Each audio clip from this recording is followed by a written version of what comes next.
Thank you. My name is Allie, and I'm Jim Douglas and Sharon May's daughter. This is Sharon, and I think most of you have probably either spoken to her or emailed with her previously. I've known Brian since I was a baby, and he was a huge part of my life, and he was a very frequent guest at my parents' house when I was growing up, and every time I came back to visit. So I'm very glad to be here and to help out with this.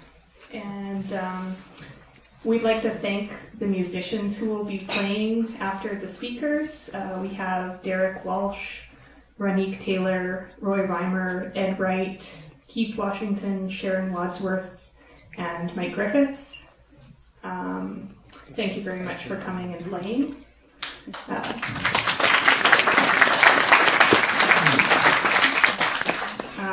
Brian would be really happy to have people come and play at his event.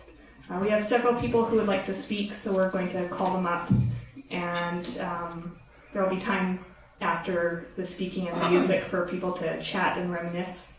Brian spoke to my family about his wishes for this event. He didn't want a typical eulogy or a formal funeral type event.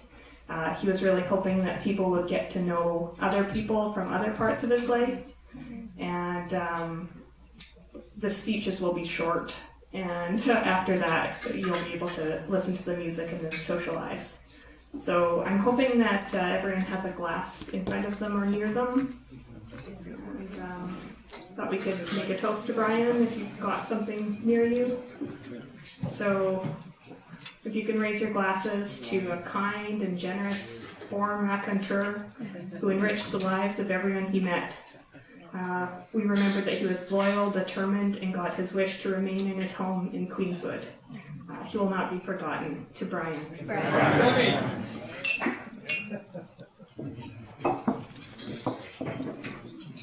And I'll introduce the first of the speakers, and this is Rudy, and I'm not sure how to pronounce your last name. That's okay, it's forgotten easily.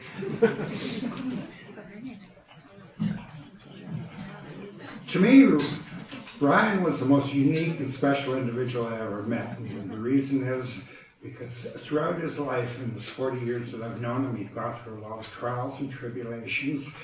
You know, people he'd had bad encounters with, and yet he was the most unique individual because never once in 40 years had I ever heard Brian say anything negative about anyone, no matter what they had done to him.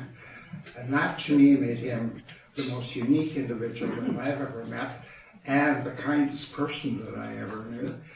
And I'm so glad to have this opportunity just to say what a great guy he is, because he continues to live.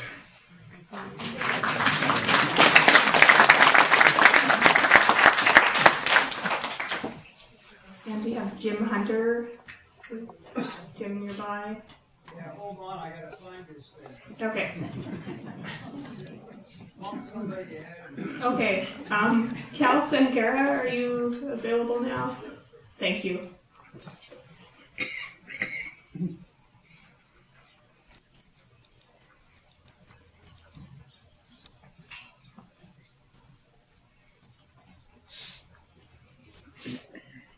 Good afternoon, everybody. My name is Cal. I'm the owner of Regional Museums. I knew Brian since 1987.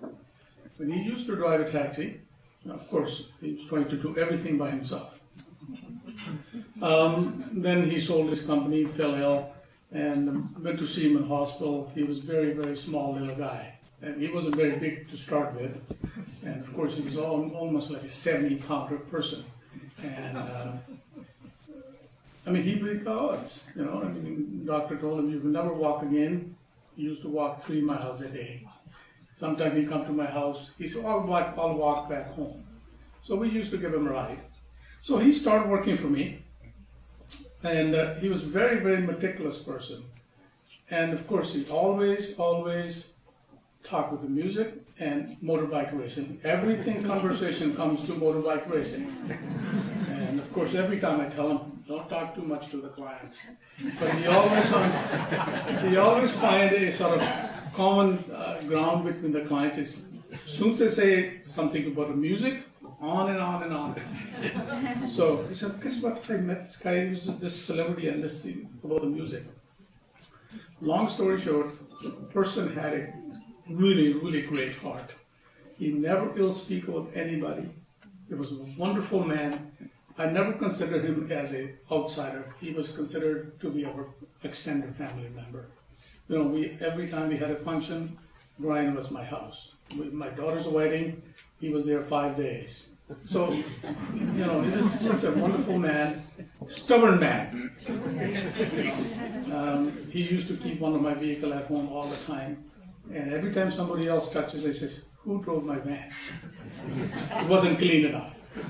So, you know, not taking too much time, we kind of miss him, but we are here to celebrate his life. And again, Brian was a wonderful man, he was a wonderful person, a good friend. Thank you.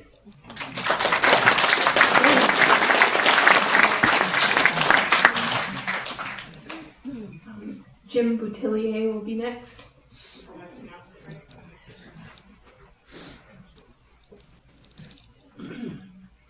Thank you so very much. Brian was the hub, and all of us are spokes. This is a room full of people that I've never seen before, but all brought together by virtue of a remarkable individual. Long ago, in probably 1990, I was standing on Douglas Street outside the Strathcona Hotel, looking for a taxi. And there was one by the curb. And so I got in and off we went. Wasn't a very long journey, but I got chatting with the fellow behind the wheel. And he gave me his card. And I put his card on my desk, and it sat there for several months. And then I picked it up idly and thought, well, I have to go to the airport. I'll give him a call. And of course, it was Brian. And that began a very rich relationship. Brian was a most remarkable individual, as the previous speakers have outlined. A man of remarkable nobility, curiously transparent and fragile, but strong. He and I used to talk about our childhoods as we drove along the highway early in the morning to the airport. And we were at odds in the sense that Brian liked little model cars, and I liked model trains. I'm old enough to go back to that bygone age of Lionel trains that were sitting under the Christmas tree when I was a boy. And so we chatted, and I thought nothing more of it. And as it so happened, Brian's business began to decline. And indeed, we used to chat about the fact that he had to rush home and work on his income tax from 5 years before. I implored him, without success, to engage someone to assist him. But he insisted, with a certain stubbornness, as Cal had just suggested, that he was on top of his files. Well, I eventually found myself at a crossroads where I began to patronize another company, and Brian had moved on, but one day the doorbell rang, and there was Brian. He had a box, cardboard box, and inside the box was all of this old Lionel train set that he had purchased at the auction and brought around to my house. So if there's a single moment in one's adult life where you're deeply, deeply touched by someone's thoughtfulness, that was it. That was Brian in a word. I didn't see Brian very much thereafter. Every now and then I'd catch sight of him, and sadly he seemed increasingly diminished. I lost track of him thereafter, but I'm thrilled that we're all here today to commemorate a truly wonderful man. Thank you very much.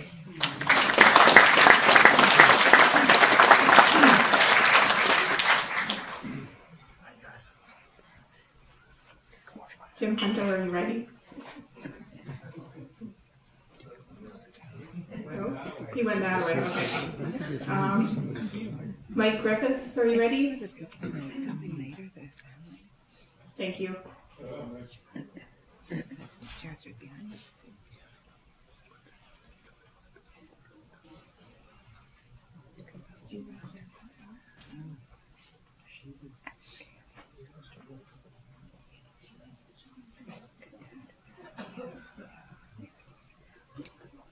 Still getting used to the fact that he's gone. I can't get through my head that he's really gone, because I expect a phone call from him saying he'd go for a coffee. Meet you at Tim Hortons. It's unreal. But I met Brian back in 73, 74, and he played in a band. We were working on it. He was drummer, and then that band fell apart, and he moved on to other things. But we ended up sharing a place together, 5 different houses over 5 years of Beta Street. There was a second one on, where was the second one? There was Doncaster, there was Princess, and a couple others. Anyway, we kept in touch.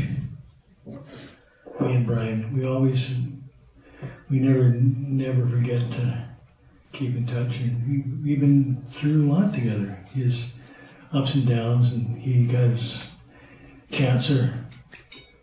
He was going to, he was on the fence whether he going to make it. And he pulled out of it, and he started walking, and he was back at it. And then a few years later, he got heart attack, and he managed to keep going. So then his number came up this last time, but it's kind of a loss, but try to get used to it. Missing the guy, love him.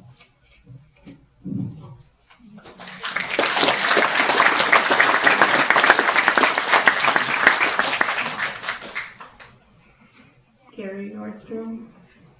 Thank you.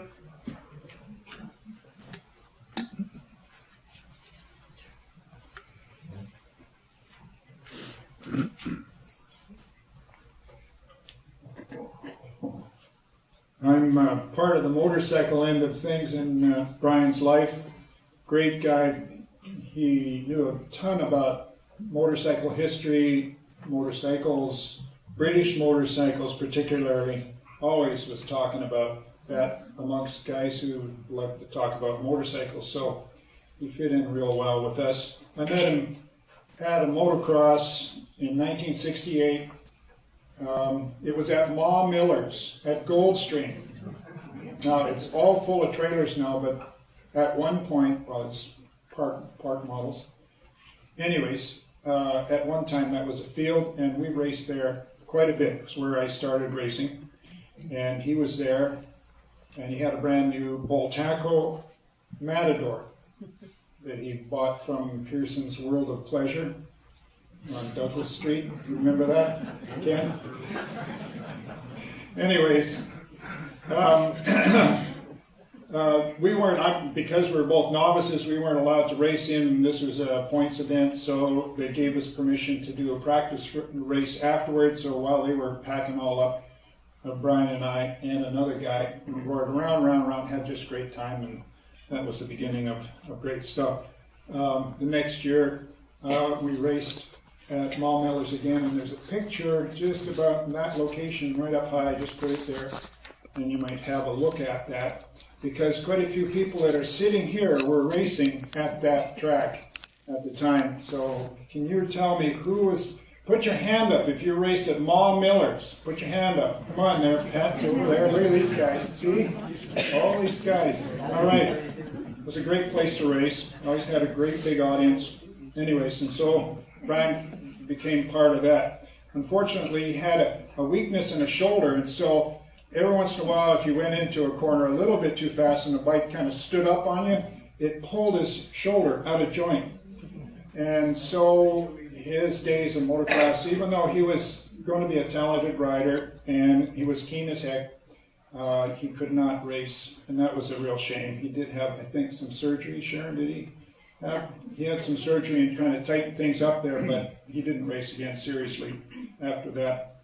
Anyways, he was a member of the Victoria Motorcycle Club back in the days when they were all prim and proper guys and with their white shirts and black ties and everything, and they walked in, Jim and Brian, with their long hair.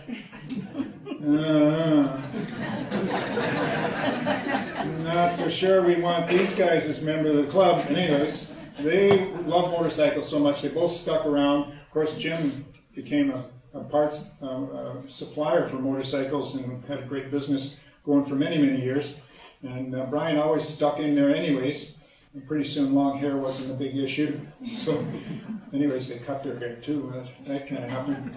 Anyways, so that was his Victoria Motorcycle membership. He got quite involved right at the very end, the last few years. I just wanted to tell you the irony of what was happening between Brian and Jim Douglas is that during his time that he almost died from cancer, Jim was taking care, he was basically a caregiver and was taking care of business for Brian, who was living alone. And then Brian miraculously got back on his feet, and it was Jim that got sick and died. So the caregiver dies before the patient. So how many times have you seen that? Probably you've seen a few. But anyways, so then Brian got extra years and was helpful right to the end with the Victoria Motorcycle Club. He was actually in charge of the trophy presentation, preparing trophies for our banquets and stuff like that. So that's, anyways, great guy. And like I said, we'll talk your ear off about all kinds of motorcycle stuff. And we really miss him. He was a great guy.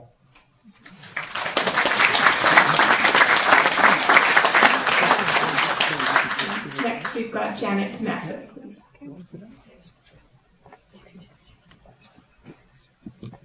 This is the worst thing I can do because I'm not this type of person, but in my life, Brian's always been in and out. We first met at Brentwood graduation. It was his grade 12.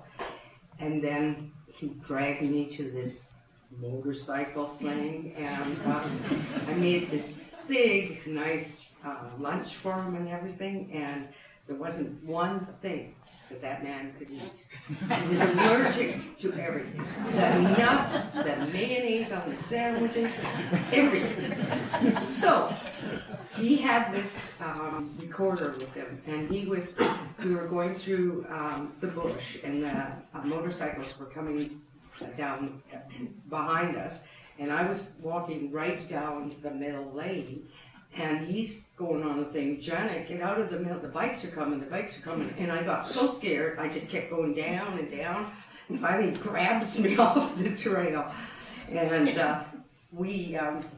we sort of bonded over that one, and we also, when he got sick in the hospital, and Sharon and Jim were taking care of him, I went to see him too, and then I started walking with him. And he used to take me to what our early days we used to call Madros. And Brian could always find the most exciting places to go to that we'd never been to as kids, you know, because we were all so young, we hadn't seen any of these places. Well, young now, you know. But the only thing I think a lot of people say is, if I only could have had one more dinner for him for dinner one more time, it would have been so much easier. But it doesn't matter because the last days you spend with Brian are always going to be the greatest. So, thank you for listening.